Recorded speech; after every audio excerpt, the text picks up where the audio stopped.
Les sciences sociales étudient les comportements humains au sein de la société, ainsi que leur façon de s'organiser et toujours à partir d'une vision individuelle et collective. Ce sont 8 personnages qui sont partis des sciences sociales et ces cités plus importants.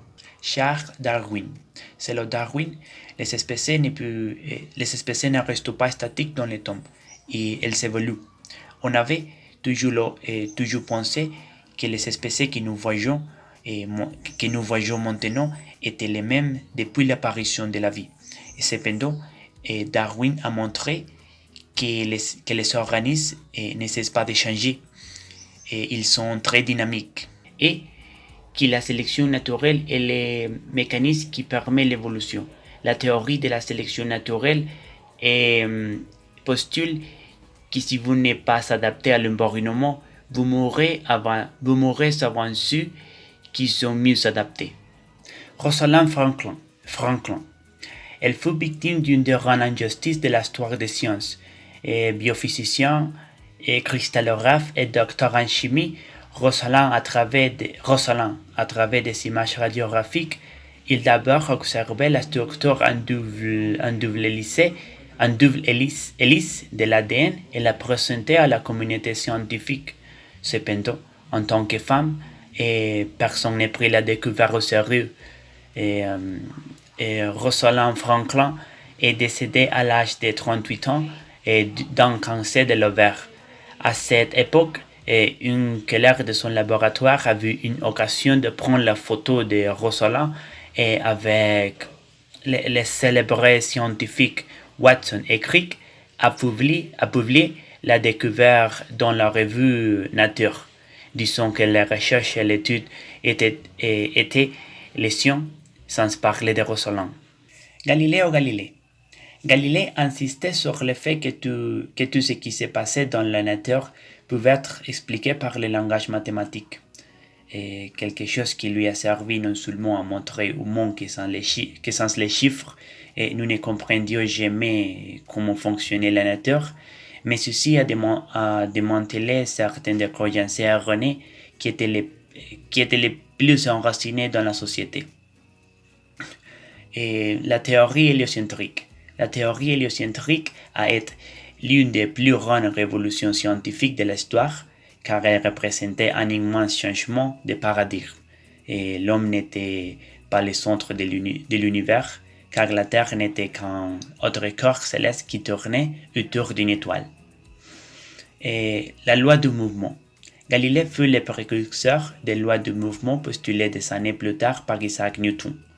Et Galilée a observé que tous les objets accéléraient au même rythme, et quelle que soit leur masse, ce qui les menait à vérifier que les forces étaient la cause du mouvement. Donc si un objet n'était pas force, il ne bougeait pas. Nikola Tesla. Il fut l'un des grands génies du XXe siècle et bien que sa figure ait été quelque peu maltraitée par l'histoire, son héritage a permis le développement scientifique et technologique actuel.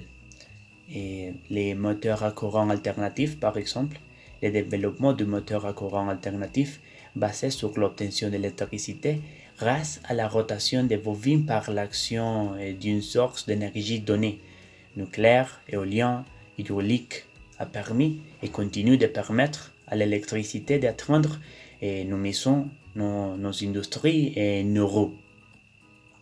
Et l'alimentation sans fil.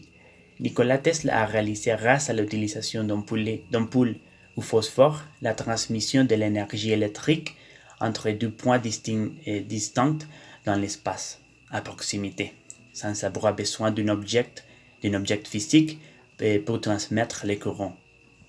Louis Pasteur. Avec ses découvertes, Louis Pasteur a non seulement eu une pertinence dans le monde de la chimie et de la microbiologie, mais ses contributions s'étendent à tous les domaines de la science et même dans notre vie quotidienne. Pasteurisation. Pasteur a développé cette méthode de conservation des aliments qui, à ce jour, reste un acteur clé de l'industrie alimentaire.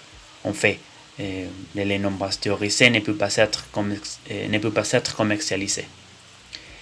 C'était l'une des premières méthodes de conservation dans lesquelles dans lesquels des processus technologiques ont été appliqués et constituent la base de nombreuses autres techniques disponibles pour l'industrie alimentaire et pour garantir la sécurité de ce que nous mangeons.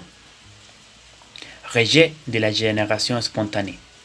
Avant l'arrivée des pasteurs, les gens croyaient que la vie pouvait sortir de nulle part. Les gens ont vu que les vers commençaient à sortir du morceau de viande, alors qu'ils ont cru qu'ils surgissaient spontanément. Bien que cela puisse sembler du bon sens, Louis Pasteur a montré que la génération spontanée n'existait pas. Nicolas Copernic. Ces études du firmament lui ont fait réaliser qu'il n'était pas possible pour le Soleil de faire le tour de la Terre, mais que c'était la Terre qui tournait autour du Soleil. Cependant, il n'a pas pu trouver trop de preuves pour confirmer son hypothèse. Heureusement, un siècle plus tard, Galilée est arrivé, prouvant que Copernic avait raison.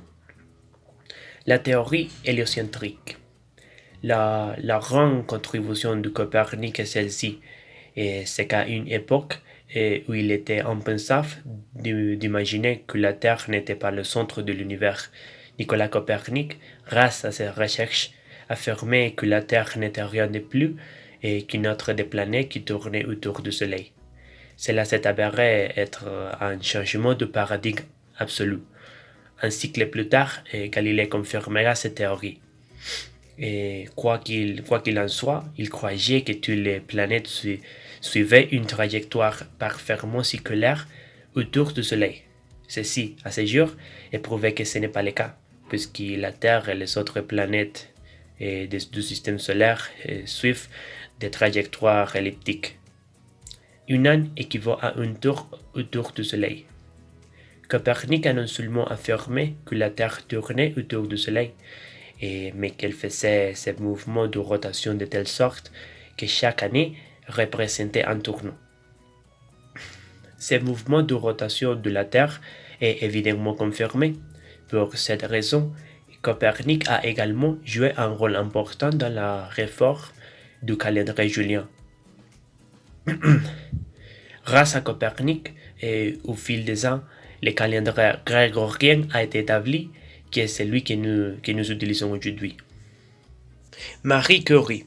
En raison de l'incapacité de progresser dans sa ville natale, elle s'est rendue à Paris, où elle a pu réaliser son rêve et a obtenu le nom de Marie, pour lequel elle est connue dans le monde entier. Il a obtenu son diplôme de physicien et de mathématicien, obtenant à l'âge de 27 ans deux diplômes complexes avec des qualifications extraordinaires dans un pays qui n'était pas le sien et sur une langue qu'il ne maîtrisait pas. Naturellement, la prochaine étape de sa carrière scientifique a été l'achèvement d'un doctorat en physique. C'est à cette époque qu'il rencontre Pierre Curie, professeur de physique qui deviendra son partenaire de vie et de recherche. Ensemble, ils ont découvert deux nouveaux éléments chimiques, la radium et le polonium, tout plus radioactifs que l'uranium. Cependant, ce n'est que des années plus tard qu'ils ont réussi à prouver leur découverte. Ainsi, parmi de nombreux autres mérités et postes au cours de sa carrière scientifique, Marie a été la première femme à recevoir un prix Nobel, la première professeure à l'université de la Sorbonne à Paris et la première personne à ce jour à recevoir deux prix Nobel tout au long de sa vie. Alexandre Fleming. Alexandre Fleming est entré dans l'histoire grâce à la découverte de la pénicilline, mais la vérité est que ses contributions à la science et au monde en général vont au-delà de cette découverte, et que déjà en soi, l'isolement de la pénicilline est l'une des grandes réalisations de la médecine. Découverte de la pénicilline. La pénicilline découverte par Fleming, bien qu'elle soit le premier antibiotique continu d'être utilisé aujourd'hui. Et c'est l'une des antibiotiques les plus utiles, non seulement pour son efficacité à lutter contre les infections bactériennes, mais aussi pour la gamme élève des espèces microbiennes qui l'affectent et pour les faibles impacts qu'il a sur la santé humaine, au-delà des personnes allergiques, bien sûr. Augmentation de l'espérance de vie. Ce n'est pas un hasard si, en moyenne, nous vivons 2 fois plus d'années aujourd'hui que de vieux de 20 cycles. L'espérance de vie a augmenté de 40 ans. En plus des autres avancées médicales et technologiques, Fleming est en grande partie à blâmer. La pénicilline et les autres antibiotiques qui ont émergé après elles ont non seulement sauvé des millions de vies, mais nous ont fait vivre plus longtemps.